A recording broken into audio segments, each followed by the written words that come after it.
का हो भाई? डायरेक्ट बोला करो यार, हम कुछ और समझ जाते हैं। हम सकिया गए कि अभी तक का गाँव नहीं हो। चलिए अभी अजोरिये में हम सब चालू कर दी। अरे अभी खेसारी भैया भी आए हैं, वो भी आएंगे, वो भी कुछ कुछ गाएंगे। इसके बाद जब सेकेंड एंट्री होगा एक लाइन सुनाते हैं, एक लाइन भोजपुरी सुना देते हैं। इसके बाद आप लोग के बीच ब्रेक लेंगे और तनी टी शर्ट चेंज करके आएंगे। हम भी थोड़ा सा क्या है, एक कुर्ता उर्ता पहला भी बुझाते नहीं कि चाचा बाबा हैं यहाँ।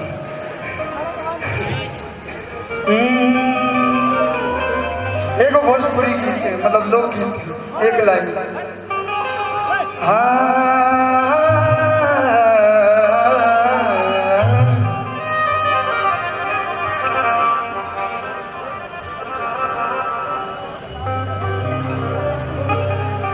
लगा देना कि हो तू बजानी। सबसे पहला लोकगीत रहा हमारे लाइफ के, हुए एक लाइन सुना के एक बाद आप सबके बीच में विदा कि हो तू बजानी अयब जिया ये राजा जी। बियाह हो गई बा लेकिन गावना नहीं भाई। कहा तरीकी राजा जी रहले राहत नहीं, सहले साहत नहीं, ओढ़ले आरात नहीं। कहिया ले आई बॉम्बे ले छुट्टी लेके आती, गावना करती तब न श्री गणेश नमक करती रोगा ज्यादा नहीं क्यों बोलती बेरा हम ठीक बनू कि हो तू बजानी अयब जिया ये राजा जी। तो गवना कहिया करइबो बॉम्बे शहर में कहिया आवतनी घरे।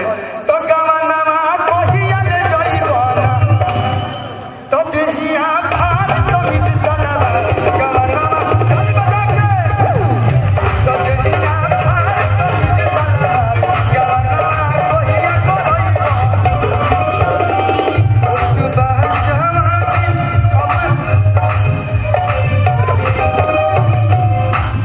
है मौगी वाला गीत गाती हैं तो मौगी वाला फील लगता है, लगभग नहीं करता है मरता है कि हो तू देखिए बीट पर डांस ये कुल होला का बात कि आजकल भोजपुरी में बस गावत तो ना चल पाओ न छपो तब दार लाही बा कि हो तू बजानी।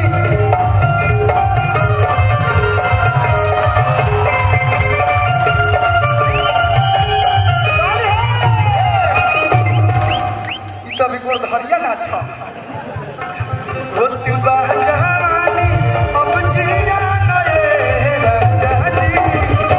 गवनवा कहिया करइबो गवनवा कहिया ले पीछे खिसिया है का हमसे आप पीछे नहीं ना तनी मनी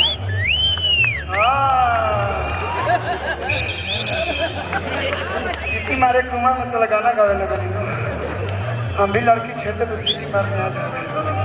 तो गवना कहिया करइबो तो देहिया भार समिज सनवा गवना।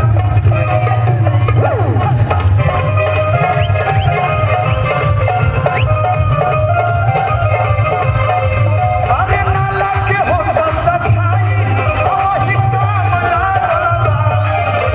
नाला के होता सफाई वही काम लागल बा। तो पाछा से डाला ये राजा लगा पाछा से डाला ये राजा नाला के होता सफाई वही काम लागल।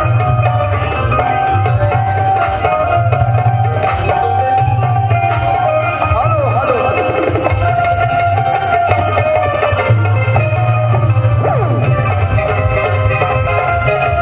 रुको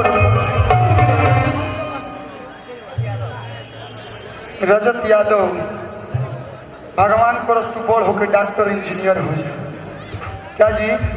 हम लोग तो नहीं बोल सकते हैं, गायक वायक थोड़े ना बोलेंगे हम।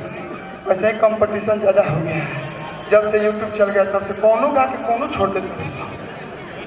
कुछ हुआ हो कुछ हो जाओ, ठेला ठेली बंद बा फटता सटता और कुछ देखे मिलता क्योंकि नाम धा के गावे लगता लोग क्या करिएगा। लेकिन चलिए चलिए रहा है कि कोलू जी बॉम्बे से आई हम जानता नहीं हमारे बियाह शादी ना हो अब कौन ऐसा मेहरारू हो दरभंगा दूसरा टाइम हरा ना उमा सिंह सेकंड रिपीट टाइम है। बहुत बहुत धन्यवाद। कौन ऐसा मेहरारू हो बताई हम तनी मनी ज्यादा हुई ना मेहरारू के दूसरा हीरोइन के भी जाके हम वैसे वैसे कह के आई तू घर बेल लेकिन तैयार है कि आवा ही तो तू कहाँ जाता रहो तो हम जानते नहीं कि हमारा ना हो लेकिन मन साथ हम पूरा ली ना अपना एल्बम में हाथ मत पकड़ो रंगबाज है। हाँ में completed this work is the very confluence wax ओकरा बुझा गई हमारे ना बुझाई हम कब नहीं राहुल गोरखपुर बहुत बहुत धन्यवाद। बिहार में बंद हो गई तो हाई कुल बहुत कम आवता कहेगा बा कि कोलू जी बॉम्बे से आई यही लगन में गाना कराई किशोर सावन सहिली हनी जनती हाथ कहना है क्या कि कोलू जी बॉम्बे से आई और जल्दी से गाना कराई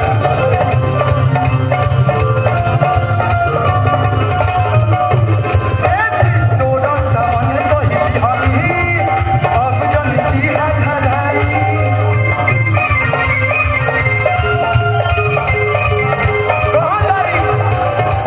सहले न सहता हे राजा जी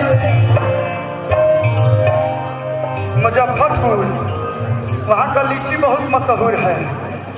सहले न सहता परेशानी राजा जी सहले न सहता परेशानी राजा जी गवनवा कहिया करब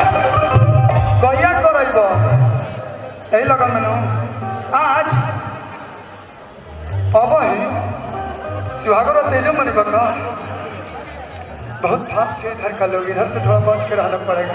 आप ही लोग ठीक हैं गार्जियन स्वरूप है आगे बैठे हुए हैं और तो कहते जो लड़को को खा दे होगे कहीं दिन में सुहर और गावे के पड़ी तो गवनवा कहिया करइबो तो देहिया फार समी जो सरका गवनवा कहिया ले जाइयो तो देहिया फार समी जो सरका गवनवा कहिया ले जाइयो देहिया फार समी जो सरका गवनवा कहिया ले जाइयो तो देहिया फार समी जो सरका गवनवा कहिया ले जाइयो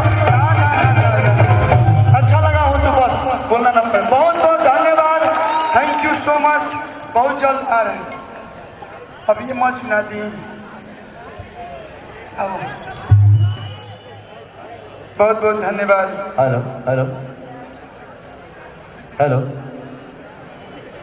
चला फिर ही आ जाएंगे एक बार ताले जोरदार हो जाए कल्लू भाई के लिए। चलिए बहुत जितना भी लोग की तरफ से प्यार आशीर्वाद आई सबके बहुत बहुत धन्यवाद। और छठ एल्बम हमारा सो छठ करके जरूर सुनब लो। आई लव यू इतना तो हम अपना गर्लफ्रेंडो जो होगी उसको भी नहीं छोड़ सकते।